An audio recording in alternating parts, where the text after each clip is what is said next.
ఓటీటీలలో వచ్చే అన్ని సినిమాలను సిరీస్లను ప్రేక్షకులు మెప్పిస్తాయన్న సంగతి తెలిసిందే. అయితే ఈ మధ్యకాలంలో మాత్రం రియల్ లైఫ్ డాక్యుమెంటరీస్ని చూసేందుకు చాలామంది ఇష్టపడుతున్నారు. ఈ క్రమంలో తాజాగా మరో సినిమా ఓటీటీలోకి రాబోతుంది.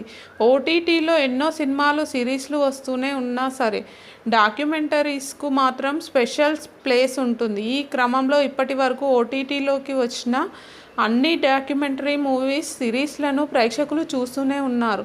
ఎందుకంటే ఏదైనా ఓ డాక్యుమెంటరీ సినిమాలో కానీ సిరీస్లో కానీ ఎంతో మందికి తెలియని నిజాలను కళ్ళకు కట్టినట్లు చూపిస్తారు.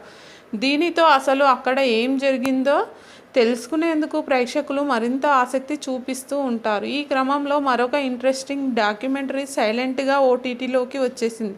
ఇది ఖచ్చితంగా అందరూ మహిళలు చూడాల్సిన సినిమా.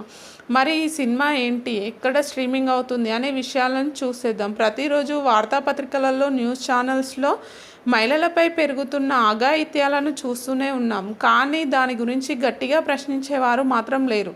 ఒకవేళ ఎవరైనా ప్రశ్నించినా సరే దానికోసం స్టాండ్ తీసుకొని ఆ సమస్యలను పరిష్కరించేవారు లేరు. ఈ క్రమంలో సృష్టి బక్షి అనే అమ్మాయి కన్యాకుమారి నుంచి శ్రీనగర్కు పాదయాత్ర చేస్తూ భారతదేశంలో మహిళలపై పెరుగుతున్న అఘాయిత్యాలపై అవగాహన కల్పించేందుకు తన వంతు ప్రయత్నం చేసింది. ఆమె కన్యాకుమారి నుంచి శ్రీనగర్కు చేరుకునేందుకు ఆమెకు మొత్తం 230 రోజుల సమయం పట్టింది.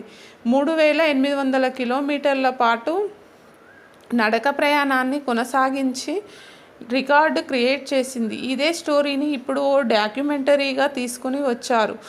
ఆ డాక్యుమెంటరీ పేరు ఉమెన్ ఆఫ్ మై బిలియన్. ఈ డాక్యుమెంటరీ ప్రస్తుతం అమెజాన్ ప్రైమ్లో స్ట్రీమింగ్ అవుతుంది. కాగా ఈ డాక్యుమెంటరీకి అజితేష్ శర్మ దర్శకత్వం వహించారు. సృష్టి బక్షి ఈ డాక్యుమెంటరీలో ప్రధాన పాత్రలో కనిపించారు. ఇక ఆమెతో పాటు నేహా రాయ్, ప్రజ్ఞా ప్రసూన్ సింగ్, సంగీత తివారీలు ముఖ్య పాత్రలు పోషించారు. అయితే 2021లో కెనడాలో ఈ డాక్యుమెంటరీని విడుదల చేసినప్పుడు అక్కడ నుంచి రెస్పాన్స్ని సంపాదించుకుంది. ఇక ఇప్పుడు ఈ సినిమా అమెజాన్ ప్రైమ్లో మే 3 నుంచి స్ట్రీమింగ్ కానున్నట్లు అమెజాన్ ప్రైమ్ ప్రకటించింది. 3800 కిలోమీటర్లు, లెక్కలేనన్ని గొంతుకలు, ఒకే ఒక్క సెంటిమెంటు.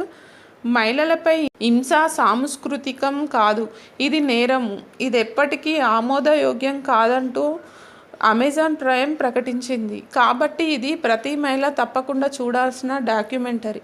మరి ఈ డాక్యుమెంటరీపై మీ అభిప్రాయాలను కామెంట్స్ రూపంలో తెలియజేయండి.